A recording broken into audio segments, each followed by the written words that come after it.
மரத்தில் ஏறி விளையாண்டுக்கிட்டு இருந்த பொண்ணு திடீர்னு கீழே விழுந்துருது. அதுக்கு மண்டையில் பயங்கரமாக அடிபட்டுருது. இப்படி போய் அடிபட்டுருச்சே, இப்போ கையில் ₹1 காசு இல்லையே, நம்ம என்ன பண்ணுறது, இந்த பொண்ணு ஹாஸ்பிட்டல் கூட கூப்பிட்டு போக முடியல அப்படின்னு அவங்க அம்மா வருத்தப்பட்டு இருக்காங்க. இதை பார்த்துக்கிட்டு இருந்த அந்த அம்மாவோட சின்ன பையன் வீட்டுக்குள்ளே வேகமாக ஓடி போய் அவன் சேர்த்து வச்ச உண்டியலை கீழே போட்டு உடச்சி அதுலேருந்து காசு எடுத்து எண்ணிட்டு வந்து, அம்மா இந்தாங்கம்மா, அக்காவை ஹாஸ்பிட்டல் கூப்பிட்டு போங்க அப்படின்னு சொல்கிறான். உனக்கு ஏது இவ்வளோ காசு அப்படின்னு கேட்கல, நீங்கள் அப்பப்போ எனக்கு கொடுக்குற காசு எல்லாத்தையும் நான் உண்டியலில் சேர்த்து வச்சுருந்தேன், அந்த காசை தான் எடுத்துகிட்டு வந்தேன் அப்படின்னு சொல்கிறான். அந்த அம்மாவும் சந்தோஷமாக அந்த காசை வாங்கிட்டு போய் அந்த பொண்ணை ஹாஸ்பிட்டலில் சேர்த்து காயத்துக்கு மருந்தெல்லாம் போட்டு வைத்தியம் பார்த்து கூப்பிட்டு வந்துட்டாங்க. ஆம் நண்பர்களே, நம்ம வாழ்க்கையில் சேமிப்பு அப்படின்றது நமக்கு ரொம்ப முக்கியமானது. நம்மளோட வருமானத்தை மொத்தமாக நம்ம செலவு பண்ணோம் அப்படின்னா அதனால நமக்கு ஒரு பயனும் இல்லை.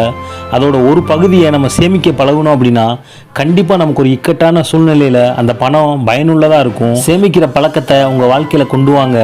கண்டிப்பாக ஏதாவது ஒரு சூழ்நிலையில் அது உங்களுக்கு மிகுந்த பயனுள்ளதாக இருக்கும்.